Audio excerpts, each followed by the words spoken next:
অন্যায়ের বিরুদ্ধে আমরা কোনো কথা বলতে পারিনি। জোরে কর কথা ঠিক?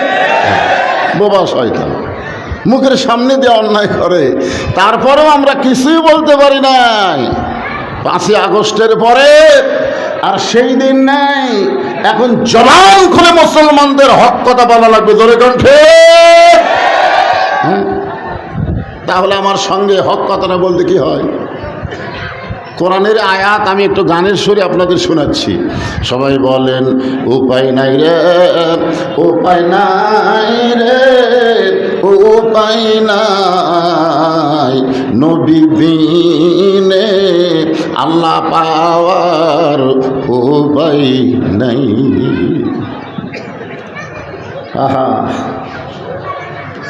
আল্লাহ তাআলা এমন একজন নবী আমাদেরকে দান করেছেন। এমন নবীর উম্মত হওয়া ভাগ্যের ব্যাপার। ধরে কোন কিসের ব্যাপার? আমাদের কপালের বড় দাম বাড়ে। এমন একটা নবীর উম্মত হলাম, আল্লাহ যখন আসামি করে আমাদের বিচার শুরু করবেন, আমাদেরকে যখন আল্লাহ আসামি করে বিচার শুরু করবেন, এমন সময় কোন নবীর উম্মতের জন্য কোন নবী কোনো কিছুই বলতে পারবে না।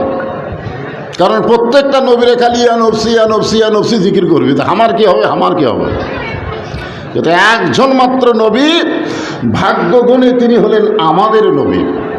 সুবহানাল্লাহ বলবেন না? কি মনে হচ্ছে?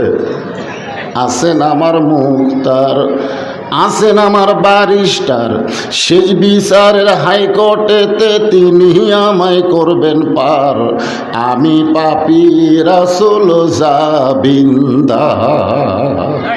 কি বুঝলেন?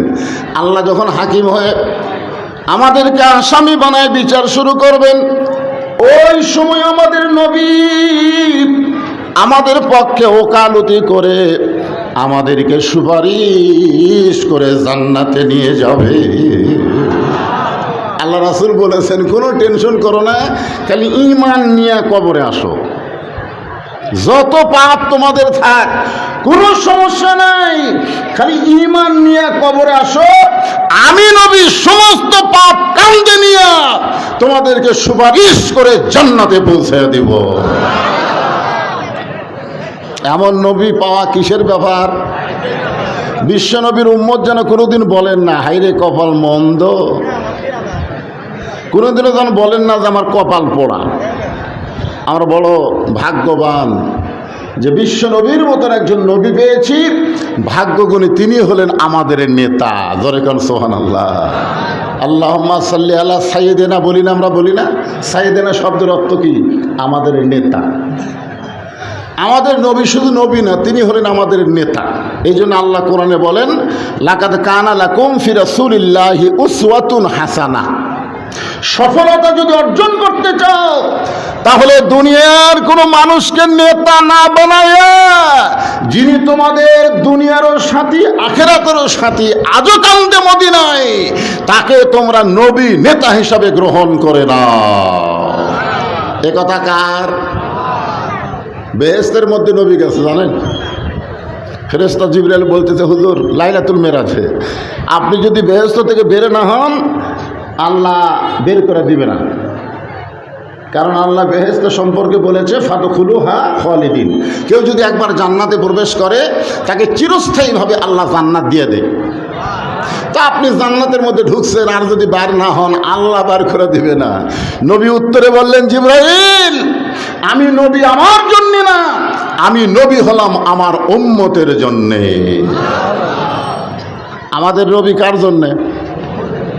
ফাতেমার জন্যে, আয়েশার জন্যে। আয়েশা তো একসময় বলেছিল, হুজুর হাসরের ময়দানে যখন কঠিন বিচার শুরু হবে, আমি আপনার সাথে থাকতে চাই। আল্লাহ নবী বললেন, আমি থাকবো আমার উম্মতের চিন্তায়, আমার পৌকুটি ছোলকুটি ওগুলো আমার খেয়ালই নাই। সুবহানাল্লাহ। মা আয়েশা বললেন, ইয়া রাসূলুল্লাহ, তাহলে হাসরের ময়দানে আপনার বউ হিসাবে না, আপনার উম্মত উম্মতিনীর কাতারে যেন আল্লাহ আমাকে জায়গা করে দেয়। সুবহানাল্লাহ। কি নবী পাইছি ভাই! ফেরেশতা জিবরাইলের কথা শুনে নবী রাগ করে বললেন, জিবরাইল যেই কথা একবার বলেছো, এই কথাটা দ্বিতীয়বার বলো না। আমি আজকে জান্নাতে থাকার জন্যে ঢুকি নাই, আমি সেই দিন জান্নাতে থাকার জন্যে ঢুকব যেদিন আমার সমস্ত উম্মতেরা জান্নাতি হবে। এই ছেলেপেলে চিন্তা করে দেখো, আমাদের নবী এমন একজন নেতা যিনি জান্নাতের মধ্যে যাও আমাদের কথা বলে নাই। আর এতদিন তোমরা যার পিছনে ঘুরঘুর করছে, যাকে নেতা নেত্রী হিসাবে আসন দিছে, বিপদে ঠেলায় খালি বোনকে নিয়ে পালায়া যায়, একটা সঙ্গ পাঙ্গকে সাথে লাই নাই। জোরে কোন কথা ঠিক না? এতদিন পর খালি ধরা পড়তেছে কারা? দেখেন, যারা প্রকাশ্যে বলেছে দুইজন, একেবারে প্রকাশ্যে দুইজন জনগণের সামনে বলেছে পালাবো না পালাবো না, তার মধ্যে একটা হলো হাসিনা আর একটা হলো ওবায়দুল কাদের। জোরে কোন কথা ঠিক কিনা? আর একটা নাম হলো শামীম ওসমান, ওই আপাতত বছরখানিক বন্ধ রাখছিল। কিন্তু এই হাসিনা পলানোর 3 দিন আগেই বলেছে পলাবো না। কি আর ওবায়দুল কাদের মাজা খাড়া হয় না, কোনো মতে টেজের ওপর তুলে দেওয়া হয়, টেজে উঠেই একটাই কথা, খেলা হবে। কে রে পাগলা, খেলবার গেলে মাজা লাগে। ধরে কোন কথা ঠিক না? আপনারা বলেন তো, মাজা ছাড়া খেলা যায়?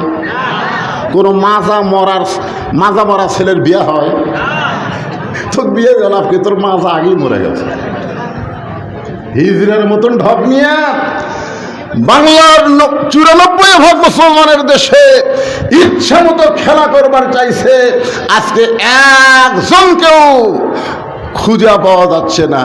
ওরা নেতা না, এরা হলো বিশ্ব ডাকাত। জোরে বলেন কথা ঠিক কিনা? আমরা এই ডাকাত বাটপারের পিছনে আর সময় দিব না। আমাদের আসল নেতা হলেন মুহাম্মাদুর রাসূলুল্লাহ। সকলে বলি সাল্লাল্লাহু আলাইহি ওয়াসাল্লাম।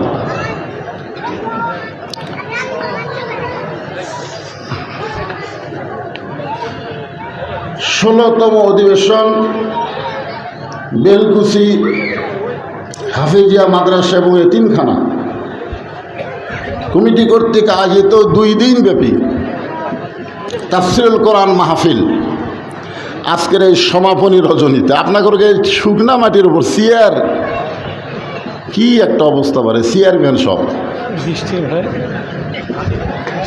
না না, আসলে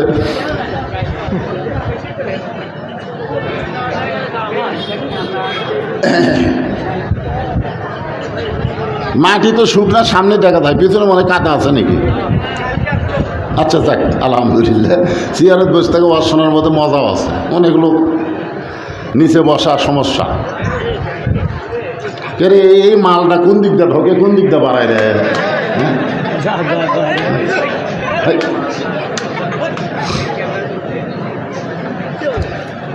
আজকের এই মাহফিলের, আজকের এই সমাপনী দিবসের রজনীর মাহফিলের সম্মানিত সভাপতি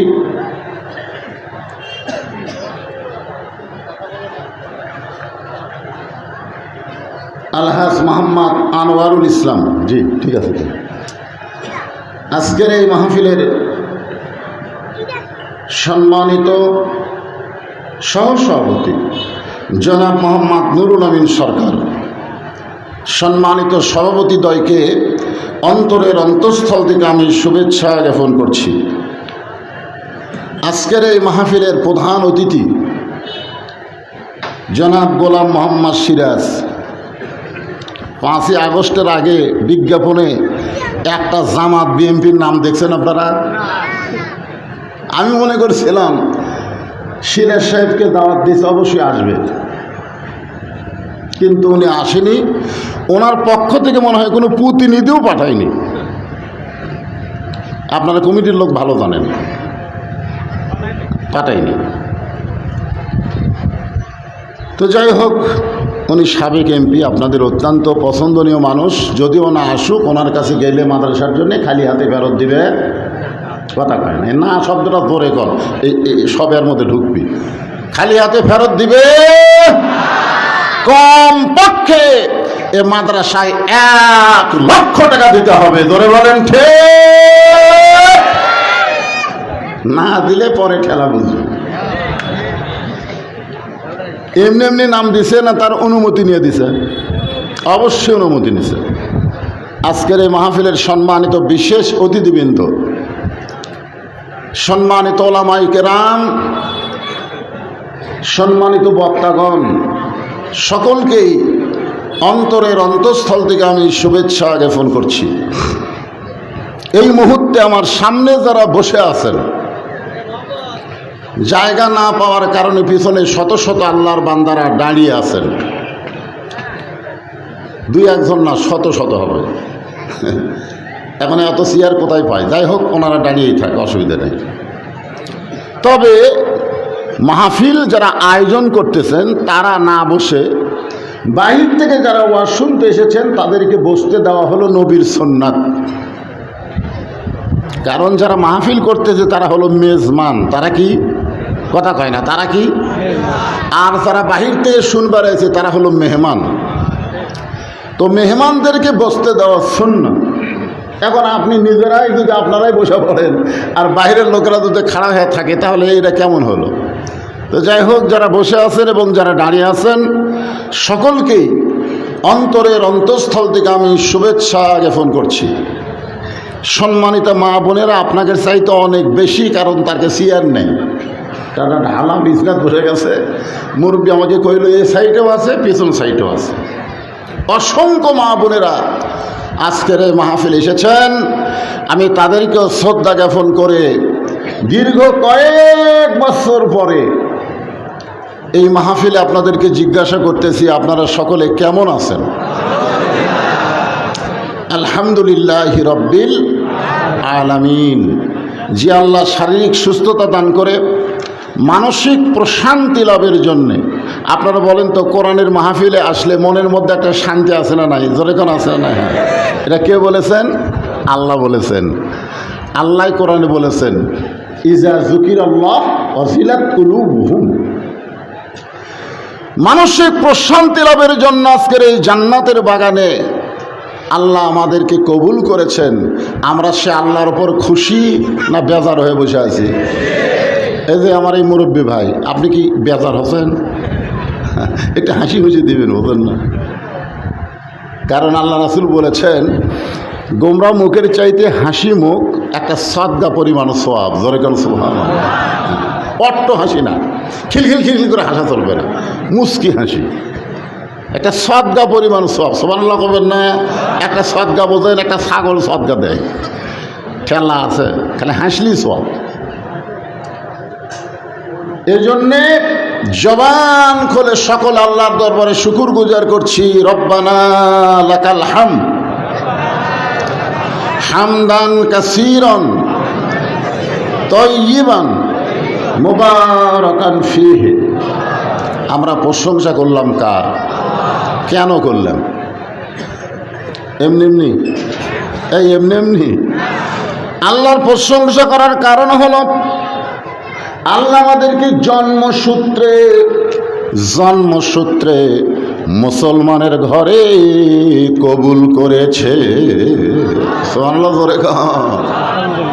আমরা যখন রুহের জগতে ছিলাম, রুহের এই দুনিয়াতে আসার আগে আর একটা জগৎ ছিল, তার নাম কি? আলমে আরওয়াহ, মানে রুহের জগৎ।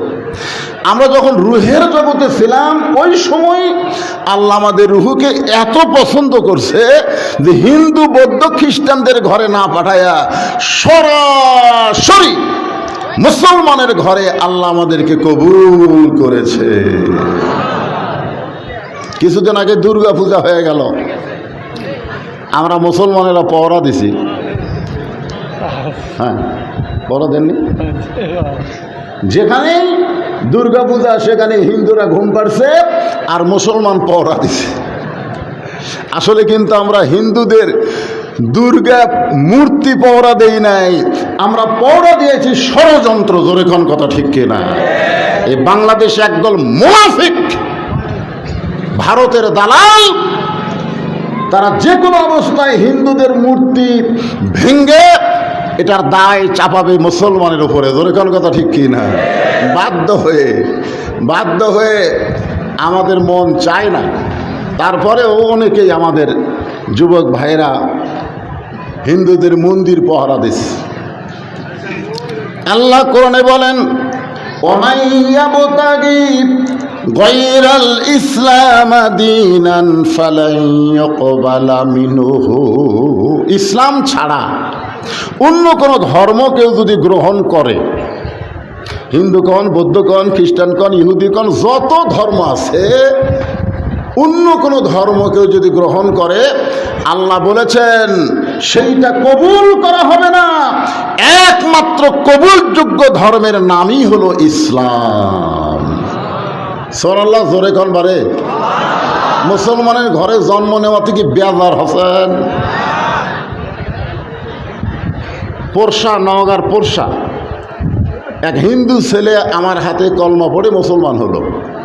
তো মুসলমান হওয়ার পরে আমি ওনাকে জিজ্ঞাসা করলাম, বাবা তুমি কি জন্য মুসলমান হলে? তুমি ইসলামের কি দেখছো যেইটা দেখে তুমি মুসলমান হলে? তখন বলে, হুজুর কিছুদিন আগে আমার বাবা মারা গেছে।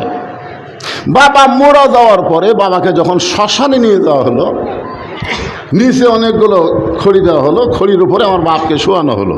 শোয়ানোর পরে খড়ির থেকে বাহিরে আমার বাবার পা চলে গেছে। তখন আমার বাবার পা ওরা ভাঙলো, এরকম মোড়মা দিয়া ভাঙিয়ে তার উপর আবার কাঠের খড়ি দিল। খড়ি দেওয়ার পরে আগুন জ্বলাইলো। আমি তাকায় দেখলাম আমার বাবা আগুনের তাপে খাড়া হওয়ার মতো হলো।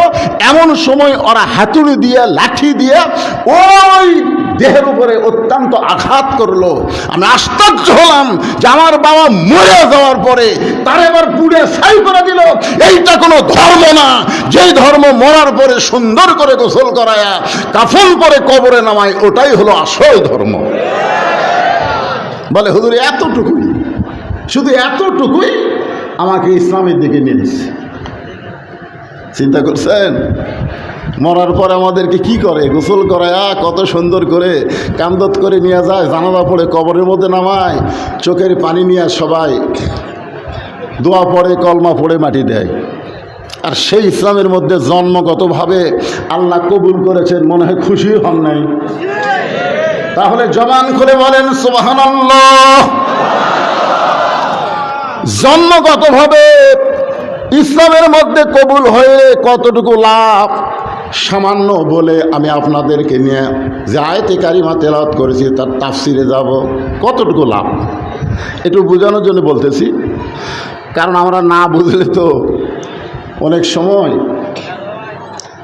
আজকে একটা ফেসবুকে স্ট্যাটাস দিছে যে আগেকার দিনই ভালো ছিল, মানে হাসিনার সময় নাকি ভালো ছিল। কি জন্যে? কয় মরিচের দাম বেশি। আচ্ছা আপনি বলেন তো, আপনি সত্যি করে বলেন 2023 সালে এই সময় মরিচের দাম কত ছিল? মনে নাই? এই কথা কন না কেন? 2023 সালে এই সময় মরিচের দাম ছিল 1200 কোটি টাকা, 1200 টাকা কেজি, 1200 টাকা। এই বছর কত? 400। তাহলে আগে ভালো হয়েছিল। 2023 সালে এই সময় পেঁয়াজের দাম কত? এইবারে কত?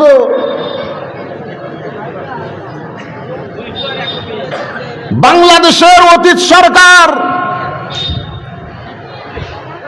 93 বিলিয়ন টাকা, এখানে ম্যানেজার আছে, জিএম আছে, 93 বিলিয়ন টাকা ডলার আমাদের মাথার উপর ঋণ করে আমাদেরকে কত বড় বিপদে ফেলে দিয়ে গেছে। আর বর্তমান সরকার 2 মাসের মধ্যে 3 বিলিয়ন টাকা পরিশোধ করেছে। যেরকম সুবহানাল্লাহ। তার মানে কি বোঝা যাচ্ছে? সুদারু নাই, ঘুষারু নাই, ঘুষ খাওয়া যাচ্ছে না, মারিং কাটিং চলতেছে না। ওই শালা শয়তানেরাই বলতেছে আগেই ভালো আছিল। জোরে কণ্ঠে। এর নাম হলো আফসোস লীগ। এখন কি লীগ? আফসোস লীগ, হতাশা লীগ। এক এক সময় এক একটা সাইজ হয়ে আসে। বর্তমানে এই ফেসবুকে পোস্ট দেয় আগেই ভালো ছিল, আগেই ভালো ছিল। আগে বলছি তো ধুনুটো ঢুকপাত দিছে, কথা কান দিছে। একটু মনোযোগ দিয়ে শোনেন, কারণ না জানলে গুরুত্ব হবে না। জন্মসূত্রে মুসলমান হলাম, আমাদের লাভ কি? আল্লাহর নবী মসজিদে নববীর মধ্যে বসে আছেন, এমন সময় তার দুইটা নাতি তার দুই উরাতের উপরে বসেছেন। নাতি দুইটার নাম হলো হাসান আর হোসাইন। নবী কোথায় বসে আছেন? হ্যাঁ, খেয়াল করে শুনবেন, মসজিদে নববীর মধ্যে বসে আছেন।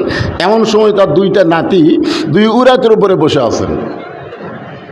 শুধু বসে নাই, ছোট নাতি দাড়ি ধরে টান মারে, আর বড় নাতি টুপি খুলে ফেলে দেয়।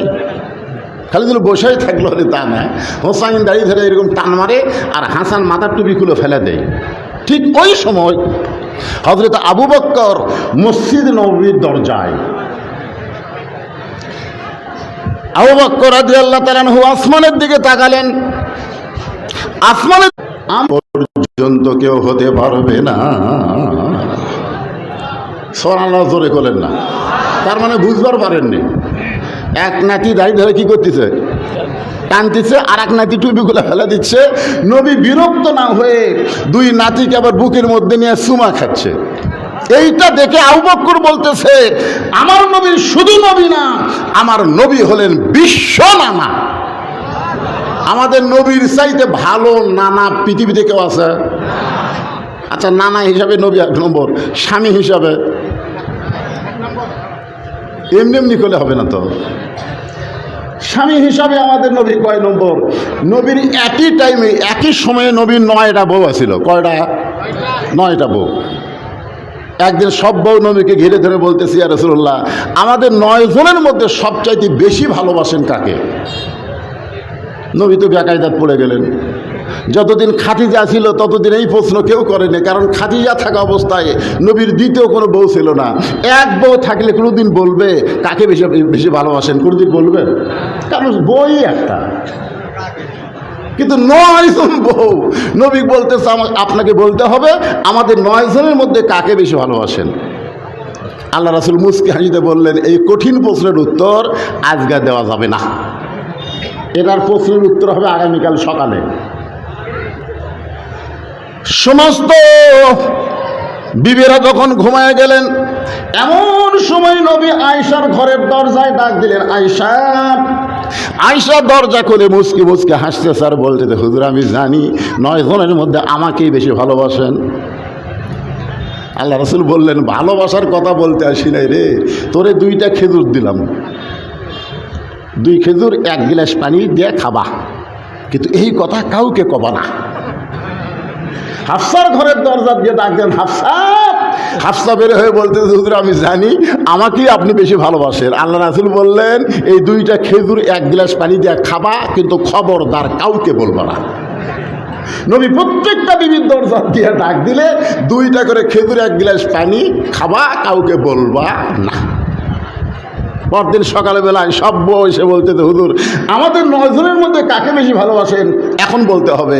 আল্লাহ রাসূল বললেন, গত রাত্রে যাকে 2টা খেজুর 1 গ্লাস পানি দিছি তাকেই সবচাইতে বেশি ভালোবাসি। সব বউ কয়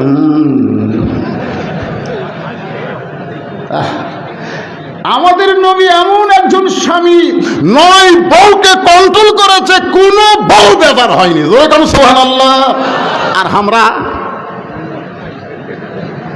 আমরা কি ঘরের দরজা খোলা, নবীর ঘরের দরজা খোলা। এমন সময় মা আয়েশা ঘরের মধ্যে ঢুকছেন।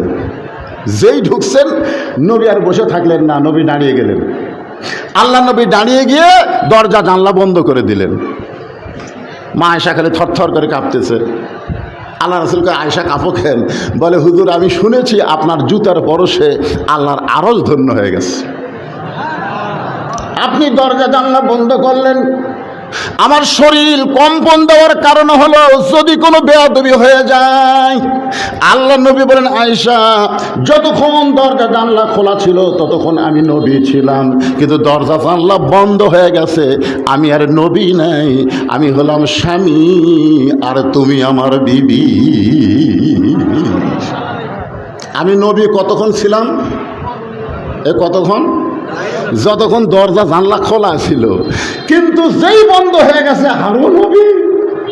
আমি যত বড়ই হুজুর হই, ওয়াজ করে যখন বাড়ি যাব, বউক যদি যায় বলি প্রতি মিনিটে 100 করে টাকা দেবো, তুমি 10 মিনিট শোনো, 1000 টাকা পাবা। আমার বউ বলবি ভাক্কা বাদ দেন তো, টুপি খুলে তাড়াতাড়ি শোতেন। জনগণ আপনাকে চিনে না, এই জন্য আপনার হুজুর বেনা ওয়াজ শোনে। আমি আপনাকে চিনি না, আপনি মালটা কি? চিন্তা করে দেখেন, যত বড়ই হুজুর হই, বইয়ের কাছে গেলে আর হুজুর থাকি না। নবী বলতে চাই সব, যত বড়ই নবী হই, দরজা জানলা বন্ধ হলে আর নবী থাকি না। আমি হলাম স্বামী, তুমি আমার বিবি, কিসের ভয়? আসো। মা আয়েশা দৌড়ে নবীর বুকের মধ্যে ঢুকে চোখের পানি বের করে বলেন, আল্লাহ, আমার নবী শুধু বিশ্ব নবী নয়, আমার নবী হলেন পৃথিবীর 1 নম্বর স্বামী। তাহলে নানা হিসাবে কয় নম্বর? হ্যাঁ, স্বামী হিসাবে, বাবা হিসাবে। কেমনে বুঝলেন? আমাদের নবী বাবা হিসাবে 1 নম্বর। নবীর মেয়ে ফাতেমার কাছে গেলে জানা যাবে, কঠিন ক্ষুধা নিয়ে আল্লাহ নবী ফাতেমার ঘরের দরজায় যেতেন। ফাতেমা রাগ করে বলতো, বাবা, আপনার এক মেয়ে কুলসুমা ধনীর সঙ্গে বিয়ে হচ্ছে, তার স্বামী অত ধনী, নাম হলো ওসমান গনি। আপনার পেটের মধ্যে ক্ষুধা, আপনি কি কুলসুমার বাড়ি যাওয়ার পারেন না? রাসূল বলে, ফাতেমা, তোর চেহারা দেখা মাত্র আল্লাহ আমার ক্ষুধা দূর করে দেয়। ফাতেমা বলে, বাবা, আপনি শুধু বিশ্ব নবী না, আপনি হলেন পৃথিবীর শ্রেষ্ঠ বাবা। জোরে কান সুবহানাল্লাহ। আবু বকর রাদিয়াল্লাহু তাআলা দেখে, বদরের জিহাদের দিনে নবী পরনের জুব্বা খুললেন, নবী সৈনিকের পোশাক পরে ঘর থেকে বের হলেন। নবীর মাথায় টুপি নাই, মাথায় হেলমেট দিছেন। জোরে কোন কি দিছেন? হেলমেট বোঝেন? হেলমেট, মাথায় হেলমেট দিয়ে হযরত আলীকে বলতেছেন, আলী, আলী, জি হুজুর, আমার কোমরের পেটিটা একটু টাইট করে দাও তো, আমার কোমরের পেটি একটু টাইট করে দাও। হযরত আলী এসে নবীর কোমরের পেটি, পেটি বোঝেন না, যে গামছা মাথার জোরে বাঁধলে কাজের শক্তি কম হয় না, বেশি হয়। কৃষক মানুষেরা তখন বেশি কাজ করবার চান, তখন গামছা খুঁটি বাঁধেন, মাজার বাঁধেন না, আরো টাইট করে দাও।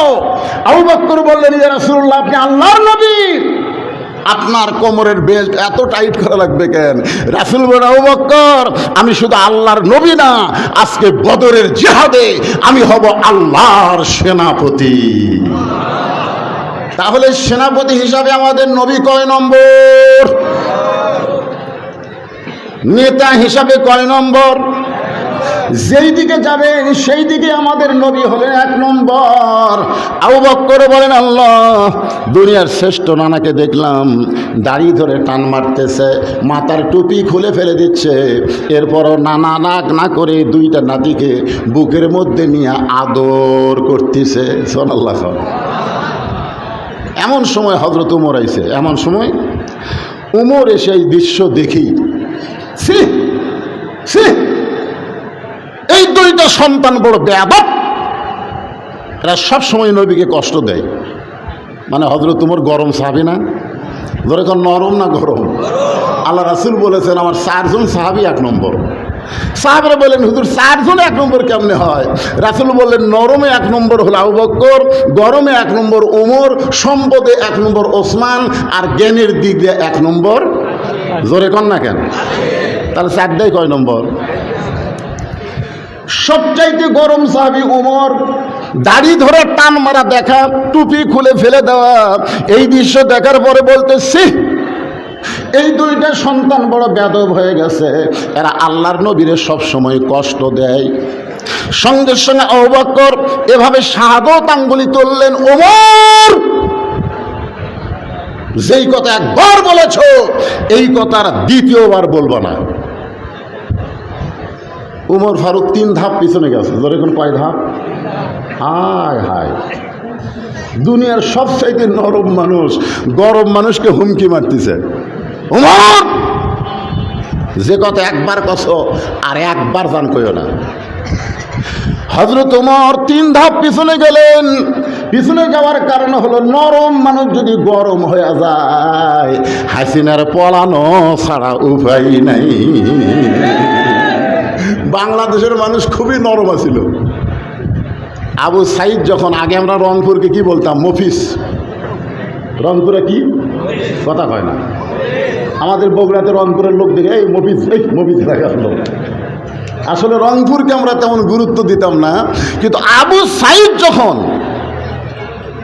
হকের পক্ষে বাতিলের বিরুদ্ধে সরাসরি অস্ত্রের সামনে নিজের বুক পাতায় দিয়ে বললেন, মর, আর কতদিন স্বৈরাচারের বিরুদ্ধে মুখ বন্ধ করব, আর অন্যায়কে সাপোর্ট করতে পারি না। কুল জালা হক ওয়া যাহাকাল বাতিল ইন্নাল বাতিলা কানা যাহুকা। মর। আবু সাইদ যখন বুলেটের সামনে ঝাঁঝরা হয়ে গেল, এরপরই কিন্তু দেশের মোড় ফিরে গেল। ধরে কোন কথা ঠিক? এই কে রে, রংপুরের মফিজ হয়ে যদি জীবন দেয়, তাহলে আমরা কি? হায় হায় হায়, এমন ভাবে গর্জন দিয়ে উঠলো, কোনো অস্ত্র নেই, শুধু তকবীরে তকবীরে, মিছিলে মিছিলে গণভবন দখল করেছে। ধরে কণ্ঠে কথা কন না কেন? পুলিশের আইজি স্বরাষ্ট্রমন্ত্রীকে বলতেছে, আমার স্বরাষ্ট্রমন্ত্রী যে শালা পল আছে, ওই বলতেছে কমে না কেন, গুলি করবে সমানে মারবে, পাখির মতন মারবে। একটা গুলি করলে 10 জন ভয়ে পালায় যাবে, লোকজন আর বাড়তিছে কেন? আইজি বলতেছে, ভিডিও এটা প্রকাশ হয়ে গেছে, আইজি বলতেছে, স্যার কি করব, গুলি করি একজন মরে, ওই জায়গাতে আর একজন খাওয়া হয়। যেই গুলি করি ওই যে ওই বাবারই কয়ে চিল্লে দৌড় দিবি, তা দৌড় দেয় না, বরং ওই যে কুটি গেল, ওই জায়গা আবার আগের মতোই হয়ে গেল। তার মানে বোঝা গেল বাংলাদেশের মানুষ নরম ছিল, এত অত্যাচারের পরে আর নরম থাকেনি। সবাই ঘর দুয়ার ছেড়ে ঢাকার রাজপথ কাঁপিয়ে দিছিল। জোরে বলেন কথা ঠিক কিনা? সবসময় নরম থাকা যায়? মাঝে মধ্যে একটু গরম হওয়ার দরকার আছে না নাই? তাহলে কি বুঝলেন? নরম মানুষ গরম হলে হাসিনা, এই কথা জোরে কথা যাবে না, সব নেটের মধ্যে উঠবে। নরম মানুষ গরম হলে হাসিনা পালায়া যায়, নরম মানুষ গরম হলে হলো না। এর সাইডে জোরে মারা লাগবে, জনগণ বুঝুক পাবলিক কি জিনিস। মানে ধনুটের বেলকুচি একটা নাম হয়ে যায় ভাই। নরম মানুষ গরম হলে কে পালায়? আরো জোরে, জোরসে বলুন, কে পালায়? পলাশ কেন?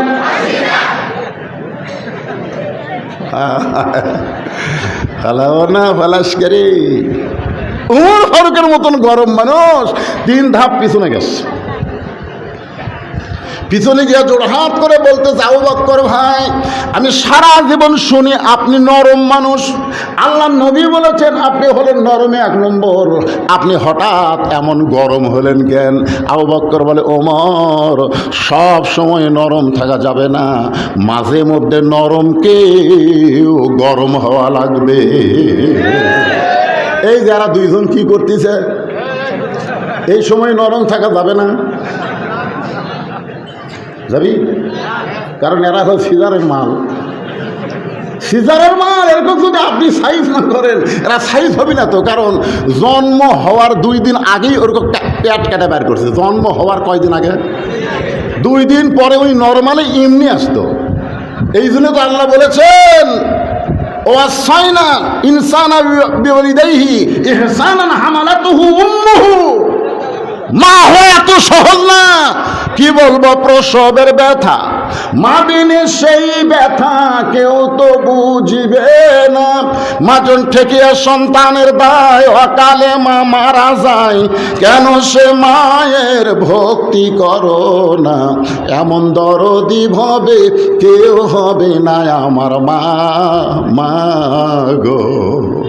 আপনারা যারা নর্মালে হচ্ছেন, নর্মালের যারা দুনিয়াতে আছেন, মনে করেন সভাপতি ভাইয়ের আমরা কিন্তু নর্মালের মাল। আর এই যারা মানে ঘুমই ভাঙেনি, পেট কাটা ডাক্তাররা বেকায় দেখে, আরে আর তো ঘুমই ভাঙেনি, কি করা যায়? আর এক ডাক্তার বলতেছে ভাই পাও ধরে বাইর করে ঘুরমি দেন, ঘুম ভাঙাবার গেলে কি দেওয়া লাগবে? তখন পেটর থেকে বাইর করে এইরকম একটা ঘুরমি দেয়, বুঝলি? যেই ঘুরবে এই ঘুরবির চোটে মাথাতে একটা ঝাঁকি লাগে, এই ঝাঁকির কারণে এরা এমন অস্থির হয়, দোয়া দরুদ দিয়ে কান্না থামান যায় না, মোবাইল চালু করে এরা কান্না থামায়। জোরে কোন কথা, ঠিক কথা কান্না এরকম দোয়া দিয়া ভালো করবেন, ভালো করবার গেলে মোবাইল চালু করে দেন। মোবাইল ছাড়া এরা ভাত খায় না।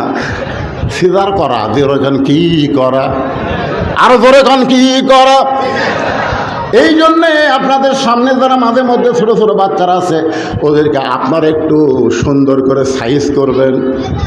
এই যে কয়েকজন চিল্লাচিল্লি করতেছে, ওই বা এত রাত্রে ঢুকছে, এত থাকা লাগবে।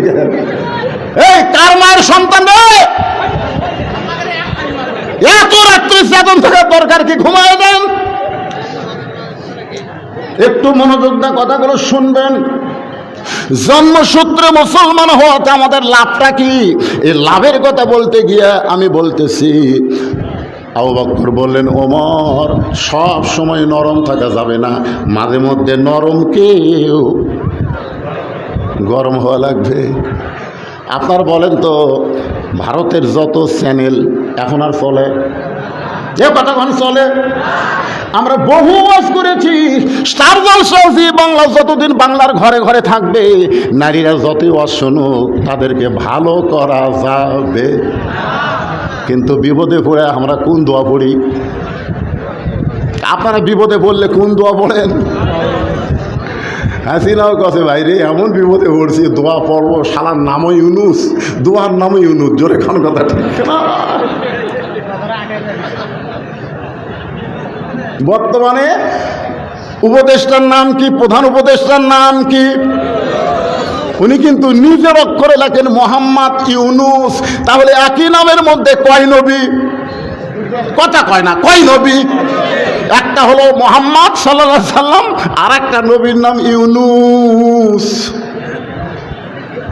ইউনুস আসার কাছে যে চ্যানেল দেখলে বইয়েরা স্বামীর ভক্তি করে না, তরকারি তুলে দিয়ে স্টার জলসা দেখে, এত মগ্ন হয়ে যায়, তরকারি পুড়ে যায়, পাশের লোকের বাড়িতে কি কেউ নাই রে, তরকারি পুড়ে। মানে স্টার জলসা দেখতে দেখতে রাতে মিস করছে, কারেন্ট ছিল না, ওটা আবার দিনে 11টার সময় দিছে, ওই ভাতের তরকারি তুলে দিয়ে স্টার জলসা দেখতেছে। কি গান! ভারতের এই চ্যানেলগুলো আমাদের নারীদেরকে নষ্ট করে দিয়েছে।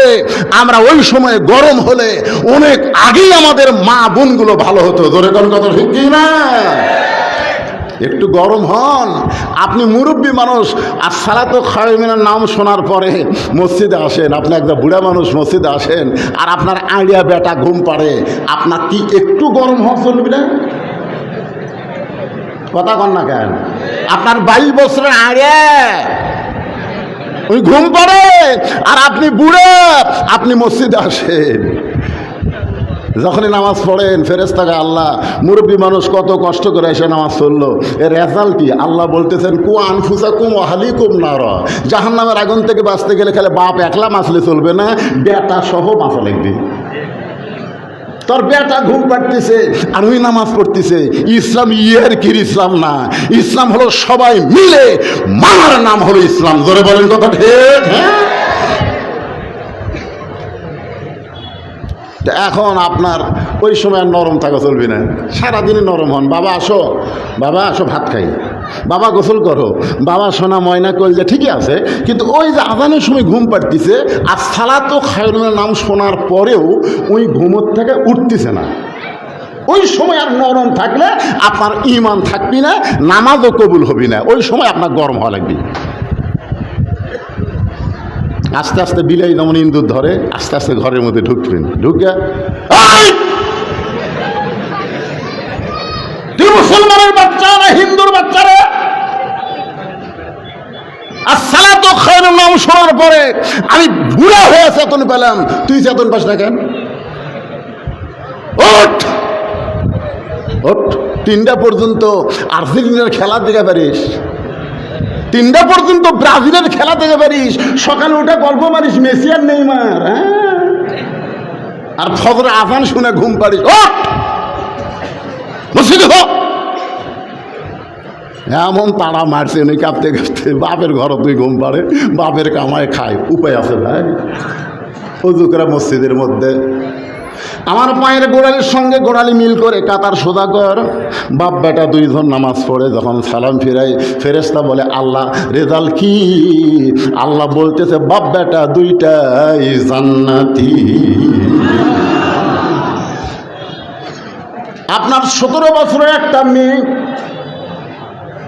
18 বছর আগে তো বিয়া দিবার পারবেন না।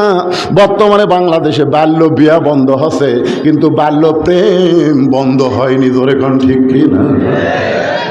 আমার এলাকার ক্লাস 5-এর একটা ছাত্র 4-এর একটা ছাত্রী বের হয়ে গেছে।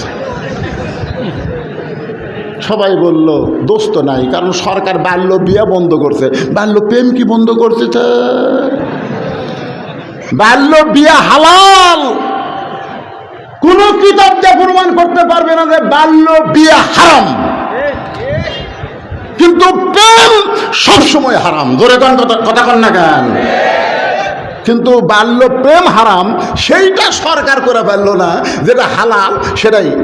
এখন 17 বছর খালি অন্য গাঁও থই ফালাই, গাঁও থই ফালাই, কখন ইনকা মাতলার মতন দেয়, মাঝখান দেয়, যে অন্য দেয় ঢাকবি না ঢাকে ওই পরিমিনে হয়ে গোটা বেলকুচি ঘুরতেছে। আপনি আলহাজ, আপনি হাজি, আপনি জান্নাতি, কিন্তু আপনার মেয়ের খবর কি? বাবা হিসাবে আপনার একটু গরম হওয়া দরকার আছে না নাই? দরকার আছে না নাই? নবী ঘরের মধ্যে ঢুকে দেখলেন 9 বছরের ফাতেমা হাতের মধ্যে 2টা চুড়ি দিয়া মুস্কি মুস্কি হাসতেছে। ফাতেমার বয়স হলো মাত্র 9 বছর, হাতের মধ্যে চুড়ি দিয়া মুস্কি মুস্কি হাসতেছে। নবী ঘরের মধ্যে না ঢুকে নবী ঘর থেকে বাইরে গেলেন। ফাতেমা চমকে গেল। যেই বাবা ঘরের মধ্যে ঢুকে আমাকে মা মা বলে আদর করে, সেই বাবা ঘর থেকে বাইরে গেল। কারণ কি? বারান্দায় গিয়ে ফাতেমা দেখে নবীর চোখ দিয়ে দর দর করে পানি পড়তেছে। আল্লাহ নবী মাথায় হাত দিয়ে বললেন, ফাতেমা তুই নবীর মেয়ে বলে তুই জান্নাতি, এটা কখনোই মনে করবি না। তোর বাবা আল্লাহর নবী বলে আল্লাহ তোর জান্নাত দিবে, এইটা কখনো মনে করবি না। ও ফাতেমা, দুনিয়া সাজার জায়গা না, বাল তুসিরুনাল হায়াতাদ দুনিয়া ওয়াল আখিরাতু খায়রু ওয়া আবকা। সঙ্গে সঙ্গে ফাতেমা হাতের চুরি খুলে মাটির থালা দিলেন, মাটির থালা দিলেন। নবী দৌড়ে গিয়া চুরি 2টা কুড়ে জামার পকেটের মধ্যে ঢুকালেন। ফাতেমা বলতেছেন, বাবা যেই চুরি হাতত দেওয়ার কারণে আপনি ঘর থেকে বার হয়ে বারান্দাত কাঁদলেন, আর সেই চুরি ফেলে দিলেন, আপনি কুড়া পকেটে ঢুকালেন। আল্লাহ রাসূল বলে, ফাতেমা তুই খুব মন খারাপ করেছিস, আয়। এ বেলুন আলা কোন পার্টি রে? এটা কোন পার্টি বেলুন? না ভালো, ঠিক মতো চলে যাচ্ছে, সোজা মারছে, যা যা যা সোজা যা। এরা তো এই দিক থেকে ঢুকছে, এ ঢোকার সময় এরা কি করে না? শোনেন, সাইজের সময় সাইজ করা রাখবে। আপনার ছোট বাচ্চাকে যদি ভালো করবার চান তাহলে হাফিজি মাদ্রাসায় ভর্তি করে দেন, ভালো হবি না আর বাপ পর্যন্ত ভালো হবি। তোর কথা কম না, আর বাপও ভালো হবি রে। ওই ছোট বাচ্চা বাড়িতে বাপের গেলে মুখ লাড়ে। আমার মাদ্রাসার এক ছেলে যার বাপের মুখ লাড়ে, বাপ কয় কি আছে বাজার মুখ লাড়িস কে? আব্বা আপনি মেয়ে মানুষের মতন দেখা যায়, মানে মার মুখও যা আপনার মুখও তাই, মানে বাপের মুখও নেই, দাঁড়িয়েও নেই, ওর মায়েরও নেই, কেবল কায়দার থেকে আম পাড়া দিয়েছে। সেই ছেলে বাবক বলতেছে আপনিও যা মাও তাই। ওরে বাবা রে, 1 মাস পরে দিকে ওর বাপর মুখর দাঁড়িয়ে দেখাচ্ছে হুজুর ওই মাল আপনার মাদ্রাসারে দিচ্ছেন। একদম একদম ঘোড়ার সাথে ঢাক ধরলো কি ঝাঁঝর বাজে, বাঁচতে বাঁচতে চললে ঢুলি ঢুলি গেল কমলা ফুলি, খাড়া হয়ে পেশাব করে, খাড়া হয়ে পেশাব করে, পেশাব তো 40 লাখে। কেরে বসবার পারিস না, কেমনে পেশাব করা লাগে তোর সার্থক শিখাইনি।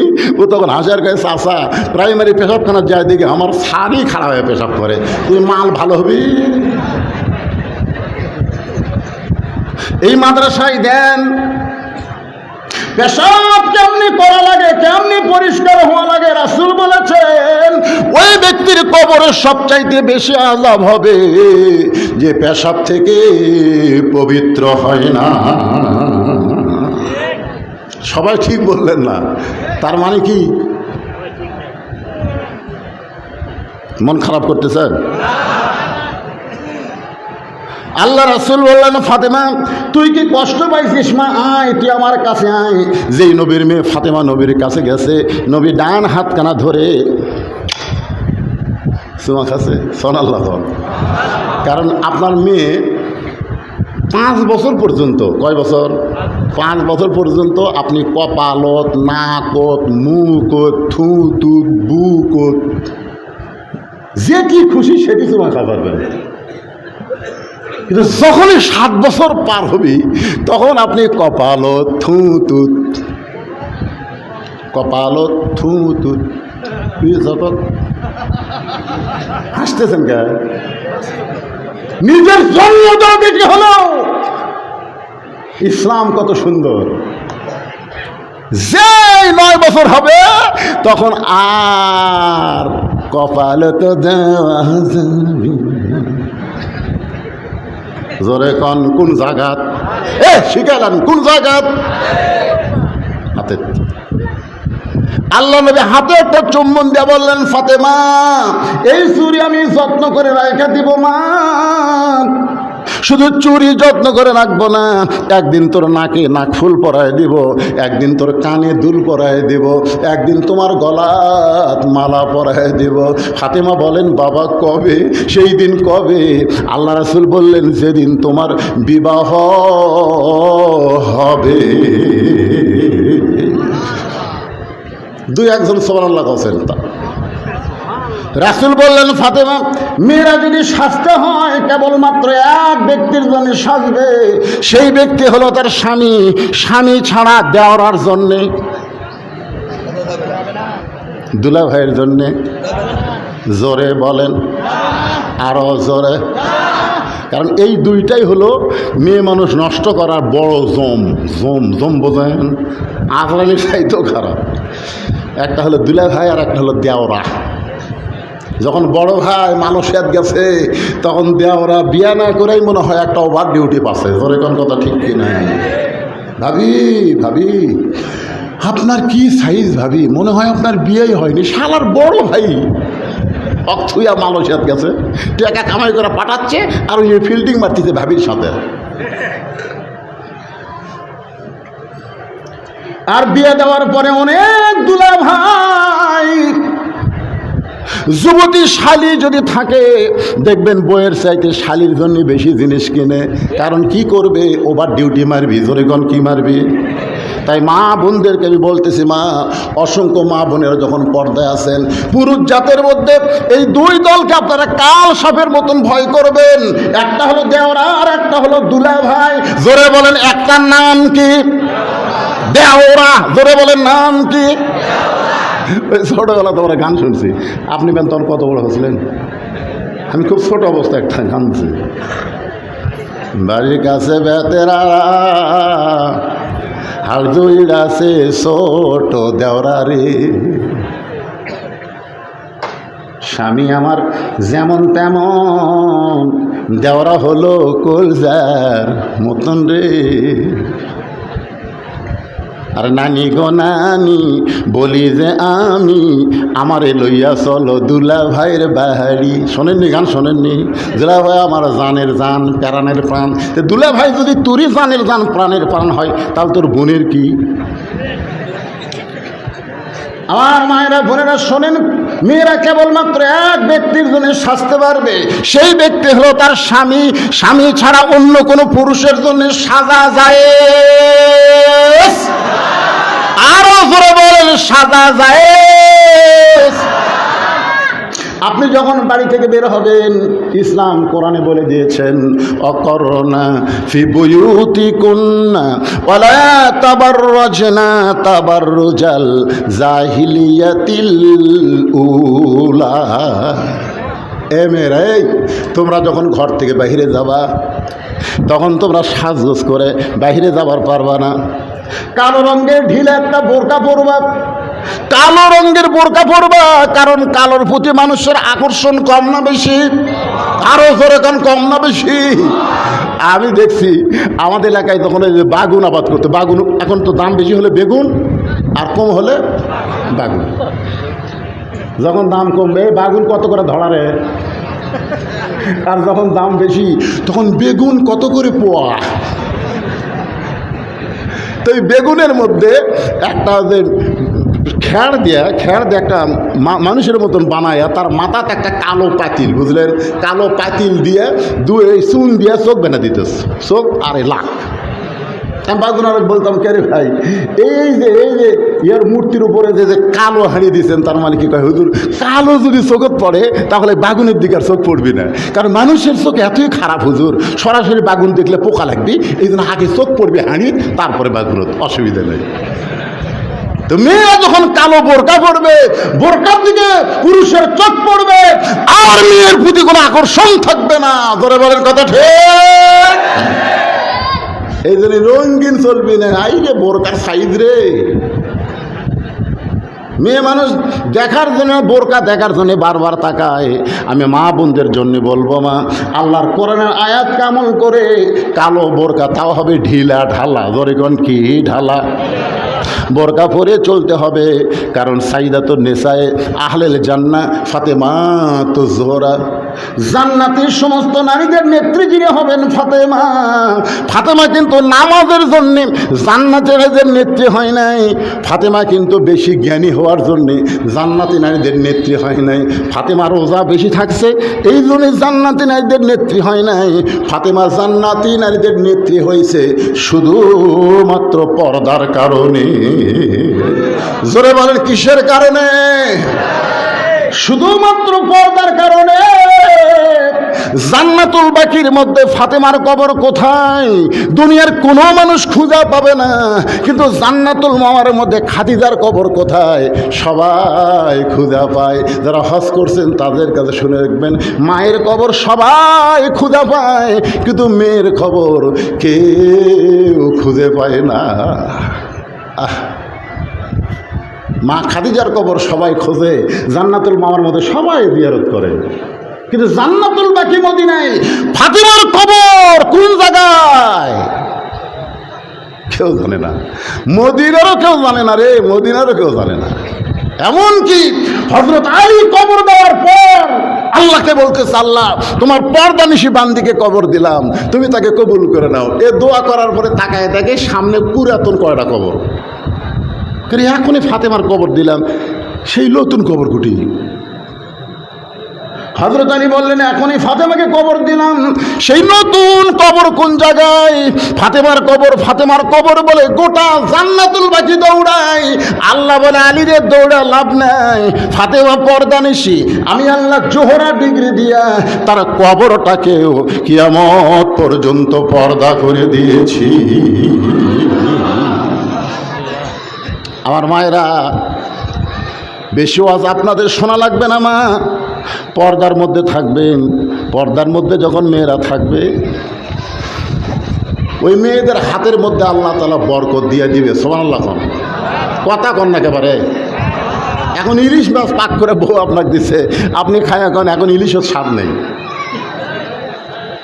কোন স্বাদ আছে? কি জন্য নাই? কি জন্য নাই? যে মেয়েরা ইলিশ পাক করতেছে ওরই পর্দা নেই। জোরে কোন কি নেই? আপনারা বলেন তো, ইলিশের দাম বেশি না কম? বেশি। হাফিজি মাদ্রাসার হুজুর ইলিশ কিনবার ভাবি, মাছ গেলে 7,000 টাকা বেতন পায়, উনি সিলভার কিনছে। সিলভার কিনে নেয়, ও কছে বিসমিল্লাহ বলে ধরো, বিসমিল্লাহ বলে মাছ কোটো, বিসমিল্লাহ বলে তরকারি পাক করো, সব বিসমিল্লাহ করে পাক করে স্বামী স্ত্রী খাবার বসে আবার বলতেছে আল্লাহুম্মা বারিক লানা ফিমা রাযাকতানা ওয়া কিনা আযাবান্নার, বিসমিল্লাহ বারাকাতিল্লাহ বলে ভাত আর মাছ লেখা আমার মুখ দেয়। স্বামী স্ত্রী বলতেছে আলহামদুলিল্লাহ। ইলিশ কিনছেন? স্বামী ভাই কে পাগলি, কিনলাম সিলভার, আর ইলিশের স্বাদ দেওয়ার মালিককে, কারণ পাক করছে কে? এটা খামারে একটু যাবো।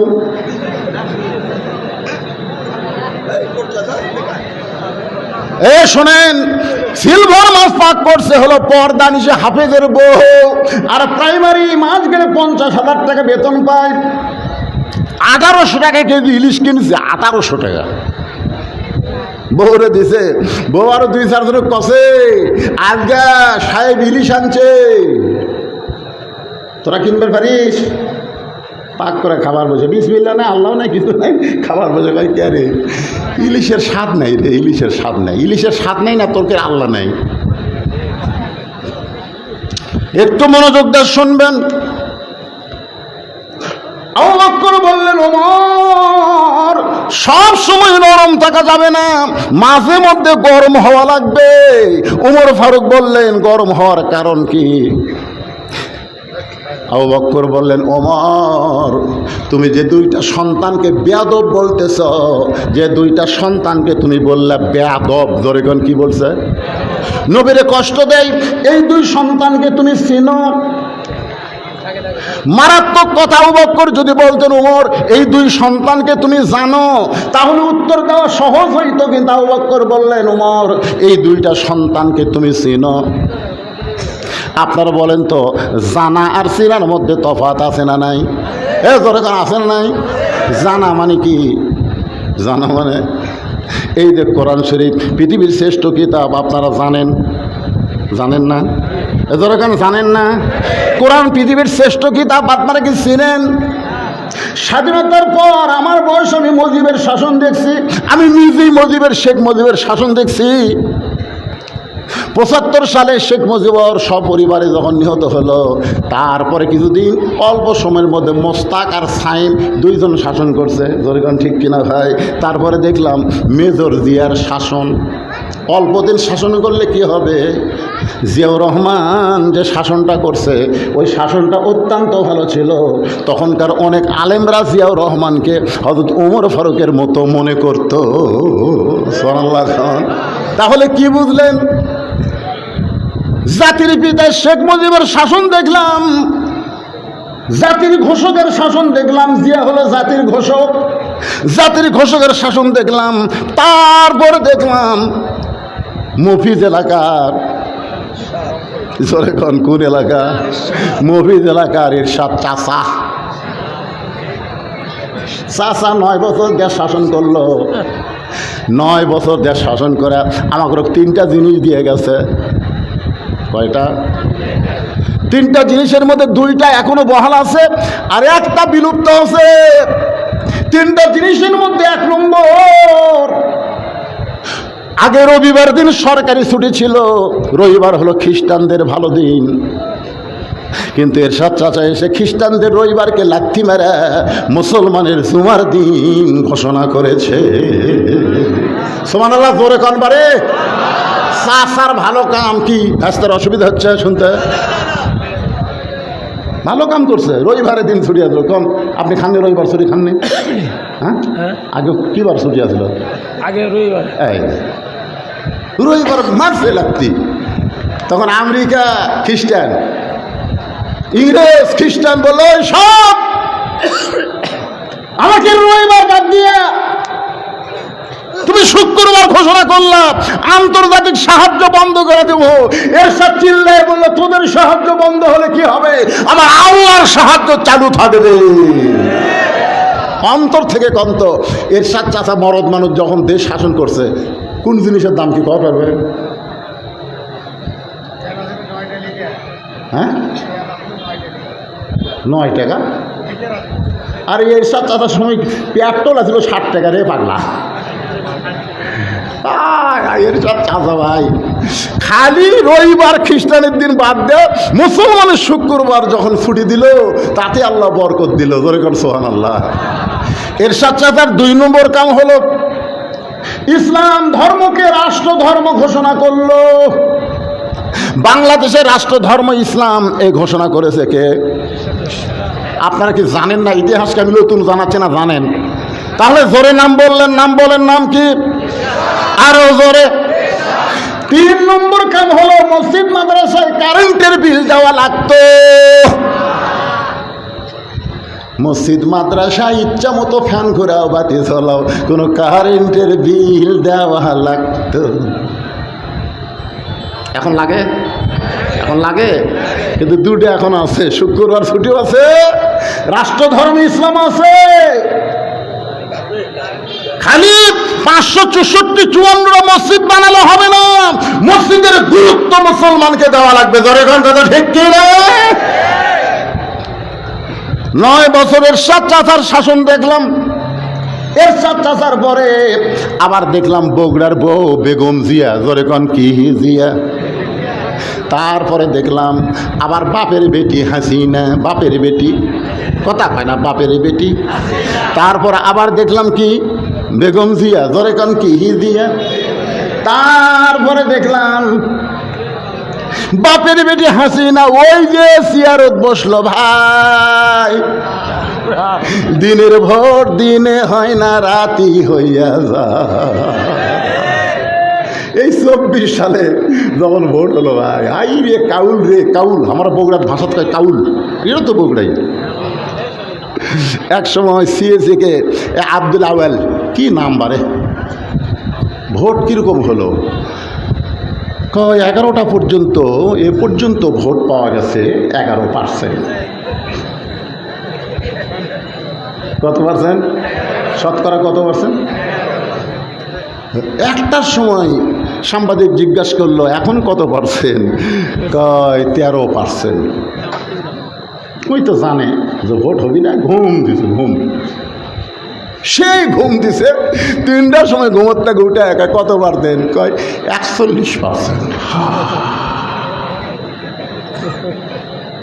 নামই দিছিল ড্যামি নির্বাচন। জোরে কন কি? কথা কন না কেন? কি ড্যাম মানে কি? সিগারেট ড্যাম, বিস্কুট ড্যাম, জর্দা ড্যাম, মানে যেগুলার ড্যাম হয়ে যায় সেইগুলার খাওয়ার উপযুক্ত থাকে না। জোরে কন ঠিক? 24 সালের নির্বাচন যখন ড্যামি নির্বাচন হলো, তখন আমারই মন করছিল এটা বেশি দিন টিকবি না। আমার মন করছিল, কিন্তু ইমান কয় না রে, চারিদিকে ভারত আছে রে। মন আর ইমানের মধ্যে খালি যুদ্ধ শুরু হলো। আল্লাহ রে, আল্লাহ চিন্তা করে দেখেন, আল্লাহ কোরআনে বললেন ইজা জা আনাসরুল্লাহি ওয়াল ফাতহু ওয়া রাআইতান নাসা ইয়াদখুলুনা ফি দীনিল্লাহি আফওয়াজা ফাসাব্বিহ বিহামদি রাব্বিকা ওয়াস্তাগফির ইন্নাহু কানা তাওয়াবা। সবাই বলেন আল্লাহু আকবার। এ সূরা নসর কেন পাঠ করলাম? মুসলমান কোনো কিছু জয় করতে পারে না, যা কিছু জয় করায় মালিককে। আজকে ফিলিস্তিন মার খাচ্ছে, আজকে না কত বছর হলে ফিলিস্তিনকে মারতেছে ইসরাইল। আল্লাহ বলতেছে আমি ধরি না, ধরি না, যেদিন ধরব সেই দিন আর ছাড়ব। কথা কন না ভাই? আপনারা কি মনে করতেছেন সারা জীবন ইসরায়েল মর্দামি করবি? ইসরায়েলকে আল্লাহ সাইজ করবে কি করবে না?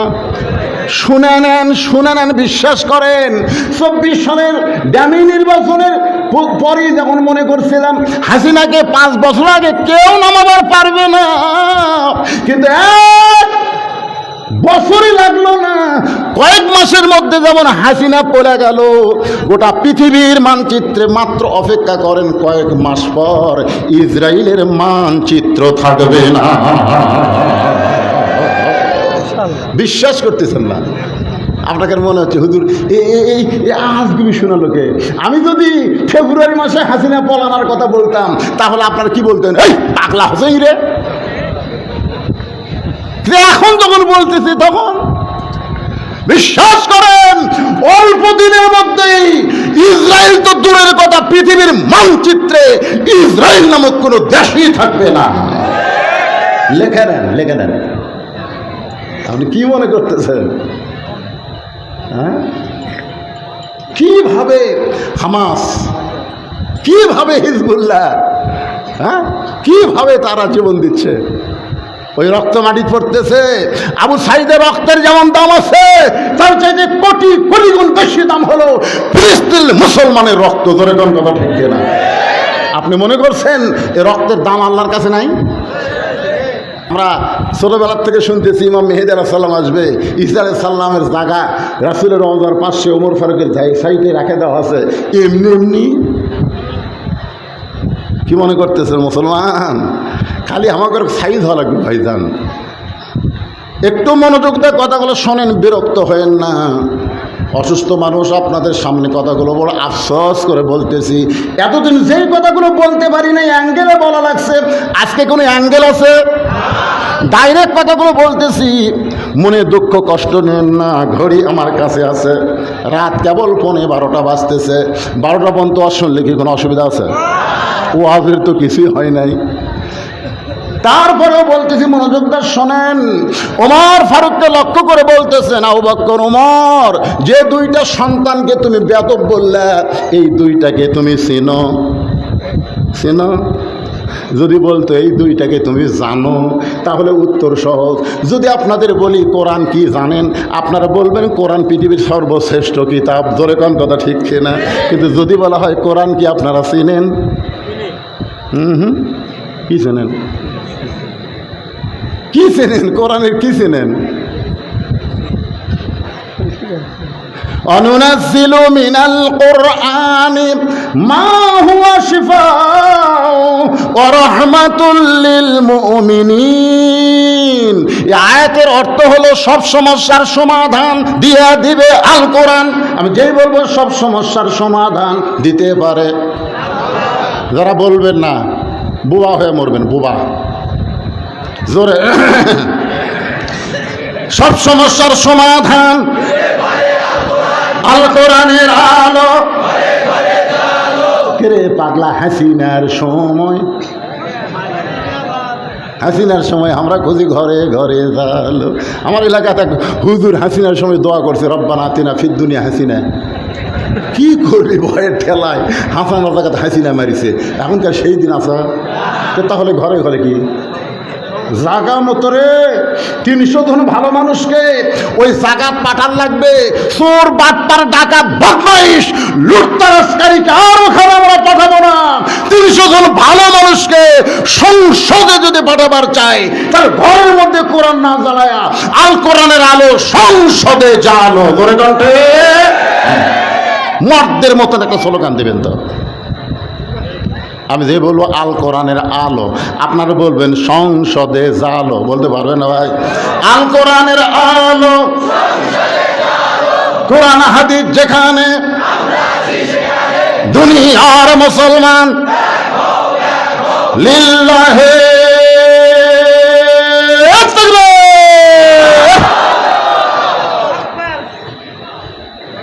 সিয়ারত বসে তো ভালোই মশান মারতেছে।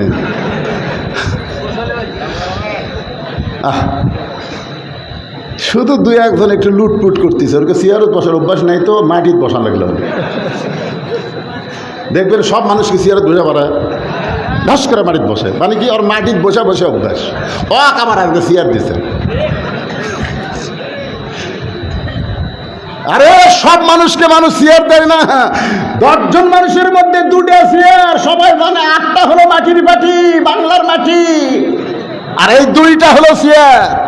আজকে সবাইকে চেয়ার দিছে, সবাই চেয়ারের সম্মান বোঝে না, 2-1টা লুটুর গুটুর করতেছে। তোর কথা ঠিক কথা না? আমার মনে হচ্ছে আর আফসোসলি আল্লাহর বান্দার একটু মনোযোগ দিয়ে শুনবেন।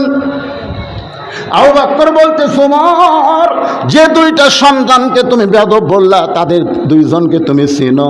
আমি বললাম চিনার কথা যদি বলতো জানো উত্তর সহজ, যেই বলছে চিনো ওমরের জন্য উত্তর বড় কঠিন হয়ে গেছে। কারণ হাসান হোসেনকে ওমর কেমনে চিনবে? জোহরের নামাজের প্রথম সেজদায় আল্লাহ নবী 3 বার সুবহান রাব্বিয়াল আলা বলছে। ধরে কোন কয়বার? 3 বার সুবহান রাব্বিয়াল আলা বলেছে। দ্বিতীয় সেজদায় নবী আর মাথা তোলেন না, নবী আর মাথা তোলেন না। হাজার হাজার সাহাবী সেজদায় গিয়া মনে মনে চিন্তা করে 3 বার সুবহান রাব্বিয়াল আলা বললি তো সেজদা হয়ে যায়, কিন্তু আল্লাহ নবী সেজদা থেকে মাথা তোলেন না। ওমর ফারুকের মন কয় মাথা তুলে দেখ তো নবীর খবর কি, কারণ সামনে কাতারের মুসল্লি। ওমর ফারুক যখন মাথা তুলবার চায় তখন আল্লাহর কোরআন বলতেছে আতিউল্লাহ ওয়া আতিউর রাসূল, আল্লাহর আনুগত্য কর, নবীর অনুসরণ কর। নবী মাথা তোলে নাই, তুই তুলবো কেন? তুলবার চায় আবার ডাবাসে। 8 ঘন্টা হয়ে গেছে, বর্তমান সময়ে 8 ঘন্টা। সেজদা থেকে নবী মাথা তুললেন, 4 রাকাত নামাজও শেষ হলো, নবী সালাম ফিরালেন। ওমর ফারুক বিনয়ের স্বরে বললেন ইয়া রাসূলুল্লাহ, প্রথম পর বসে তারা আর কাঁধ থেকে নামে না, আমি হাত দিয়ে তাদেরকে নামাবার চাই। নামাজের মালিক আল্লাহ বলে হাবিব, আপনি যেমন হাসান হোসেনকে ভালোবাসেন আমি আল্লাহ তেমন ভালোবাসি। যতক্ষণ আপনার কাঁধের উপরে থাকবে আপনি তাদেরকে নামাবেন না। আমার হাসান হোসেনের জন্যে আমার সেজদা লম্বা হয়ে গেছে। 11 সালে হজ করতে গেলে আমার সাথে এক ভাই খুব জুয়ান তাগড়া, তো ওই প্রতি তাওয়াফের মধ্যে 7 বারের চক করে 3 বার কাবা ঘর চুমা খায়। কয়বার? কাবা ঘর খায়, পাথর খায় না। ওই যায় ওই কাবার গিলাপ ধরে আমার কয় হুজুর আপনি খালি সাইড মারেন, একবারও যান না। আমি যত মানুষের ভিড় আমি কীভাবে যাই ভাই? কয় হুজুর আপনি কোন কি যাওয়ার নিয়ম জানেন না? এখানে এত ভিড়ের মধ্যে যাওয়ার নিয়ম কি? খালি এই খালি কিন্তু 2 কোণা মারবেন হুজুর, পাঁক হয়ে যাবি, দৌড়ে যাবে। দেখছেন আপনি ওই যে কোনা মারছে, কোনা কোন দেশের লোক মারছে? ওটি খালি এক দেশের লোক আছে, এক পাড়ার লোক আছে, গোটা পৃথিবীর সব দেশের মুসলমান ওটি গেছে। ওর কোনার ঘুতে হয়তো একটা ইন্দোনেশিয়াক লাগছে, আর এক ঘুতে হয়তো সুদানক লাগিছে। ওর কছে আপনি কন তো ওই সারা জীবনে ওর কি আর দেখা পাবি? তাহলে ওরকে কলজার যে ঘুতে মারলো আর কাবা ঘর যা চুমা খেলো। আমি ওই লোকটাকে বললাম ভাইজান তুমি 1 কোটি বার কাবা ঘর চুমা খেয়া যে সওয়াব হবে তার চাইতে একবার যদি আল্লাহর কোরআনকে চুমা দিয়া বুকে লাগাবার পারো এর চাইতে বেশি সওয়াব হবে। আমি লোকটাকে কি বললাম? 1 কোটি বার। ধরে কোন কয়বার? ওই কতবার দিবি? ওই ধরেন প্রত্যেক তাওয়াফে যদি 3 বার করে দেয় ওই কয়শো তাওয়াফ মারবি? 1 কোটি বার। কাবা ঘর চুমা খাইলে সওয়াব হবে কিনা তার কোনো গ্যারান্টি নাই, কিন্তু একবার যদি আল্লাহর কোরআনকে এরকম ধরে চুমা দিয়া বুকে লাগাবার পারো 1 কোটি বার কাবা ঘর চুমা খাওয়ার চাইতেও বেশি সওয়াব আল্লাহ আমাকে দিবে, আল্লাহ তোমাকে দিবে। ওই তখন বলতেছে হুজুর দলিল দেন, দলিল দেন। আরে পাগলা, দলিল হলো কাবা আল্লাহর ঘর, কিন্তু কাবা হেফাজতের দায়িত্ব আল্লাহর না। কাবা আল্লাহর ঘর, কিন্তু কাবা হেফাজতের দায়িত্ব কার না? আল্লাহর না। আল্লাহ যদি কাবা হেফাজত করত তাহলে মক্কা বিজয়ের সময় রাসূল কাবার দরজা খুলে 360টা মূর্তি কাবার মধ্যে পাইতো না। জোরে কোন কথা ঠিক কিনা? আপনারা বলেন তো, কাবা ঘর কি মূর্তির ঘর? কার ঘর? তাহলে মূর্তি কে ঢুকেছে? কথা কয় না। তাহলে কাফেররা ইচ্ছা করলে কাবা ঘরের মধ্যে মূর্তি ঢুকায়। দুনিয়ার কোন কাফেরের বাপের ক্ষমতা আছে এই কোরআনের মধ্যে একটা নোক্তা ঢুকায়? কথা কন না, কেন পারবে? কেন পারবে না? ইন্না নাহনু নাযালনা যিকরা ওয়া ইন্না লাহু লাহাফিজুন। এই কোরআন হেফাজতের দায়িত্ব স্বয়ং আল্লাহ নিয়েছে। লা ইয়ামাসসুহু ইল্লাল মুতাহহারুন। তুমি যতক্ষণ পর্যন্ত পবিত্র না হবা ততক্ষণ পর্যন্ত আল্লাহর কোরআন স্পর্শ করতে পারবা না। তাহলে আমরা কি দেখলাম? আমরা দেখলাম শেখ হাসিনার বাংলাদেশ সর্বসাকুল্যে ৫৪ বছর আমাদের দেখা শেষ। জোরে কান ঠিক কি না? জোরে কান দেখা শেষ।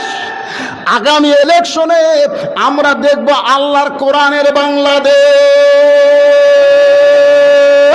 কারা কারা দেখবেন? 2 হাত তুলে আল্লাহরে দেখান। লিল্লাহি তাকবীর। এবার ফাঁকা মতো মারবেন। আমি যেই বলবো আল কোরআনের আলো, আপনারা বলবেন সংসদে জালো। বলতে পারবেন না? গলা খাঁকারে দেন। আল কোরআনের আলো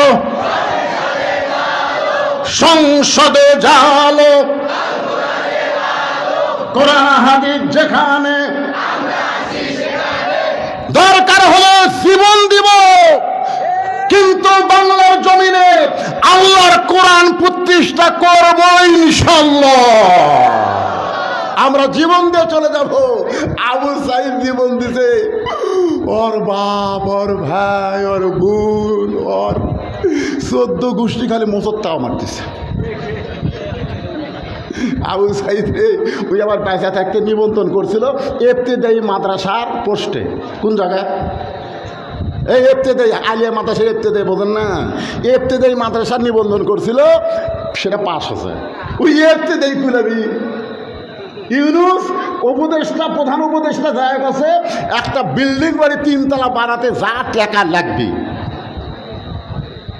জামাত ইসলামের আমির দেয় 7 লাখ টাকা আবু সাইদের বাপের হাতত দিছে। বিএমপি যায় ওর ওপর আবার 1 লাখ মারছে, মানে 8 লাখ বেশি দিচ্ছে। 1 লাখ যাই যাচ্ছে 2 লাখ 3 লাখ। ওরা খালি বসে থাকা মতো তাও মারতেছে। মূল্যকে আর মশান মারছে দেখে। আমরা আল্লাহর কোরআনের জন্য জীবন দিব, কিন্তু আমাদের সন্তানগুলো কোরআনের সমাজ পায়া ইবাদত করবে, তার একটা অংশ আল্লাহ আমাদের কবরে পৌঁছে দিবে। জোরে কোন কথা ঠিক? কারা কারা চান বাংলার জমিনে আল্লাহর কোরআন চালু হোক? কারা কারা চান? আল্লাহ আল্লাহ হাতগুলো টান টান করে আল্লাহ হাত নামান। আমি অসুস্থ হয়ে গত বছর আসতে পারি নাই, এবার আইসি। আল্লাহ তোমার বান্দাদেরকে একটু সুন্দর করে কিছু আলোচনা শোনাবো, একটু মনোযোগ দিয়ে শোনেন। যারা 2 কানা হাত আল্লাহর কোরআনকে ভালোবেসে তুলেছেন, লড়ে চড়ে কেড়ে মিন শাররিল ওয়াসওয়াসিল খান্নাস। আল্লাহ কোরআনে বলেছে তুমি যে বসে আছো, তোমার এর যে বুক নেই, বুকের যেটি ইমান আছে, ইমানের ধারতি শয়তানের বেটা খান্নাস বসবাস করতেছে।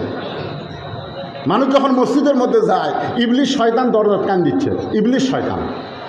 তো খান্নাস বলতেছে আব্বা কান্দেন কেন? বলে কান্দার কারণ হলো বহু চেষ্টা করলাম রে, তারপরেও মসজিদে ঢুকছে।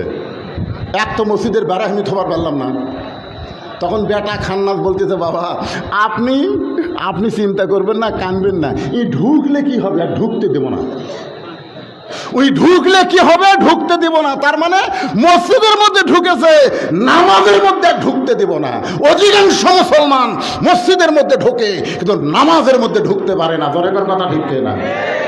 হাদিসে আছে বিস্তারিত, হুজুরি কলব ব্যতীত করছেন কালো নামাজ তোর হবে না।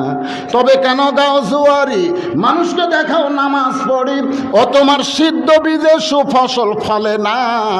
আজও কেন আল্লাহর কাবা ধরতে পারলা না?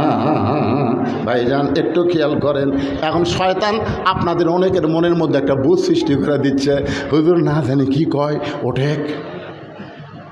যে হারে কোরআনের জন্য হাত তুলল রে, লিমা তাকুলু মালা তাফালুন, ওই ব্যক্তির চাইতে বড় মুনাফিক আর কেউ নাই, যার কথার সাথে কামের মিল থাকে না। আপনারা যে 2 হাত তুললেন আল্লাহর কোরআনের জন্য, দরকার হলে জীবন দেব, এটা কি মুখে মুখে না অন্তর থেকে? এ বুকত হাতটা দেখান তো।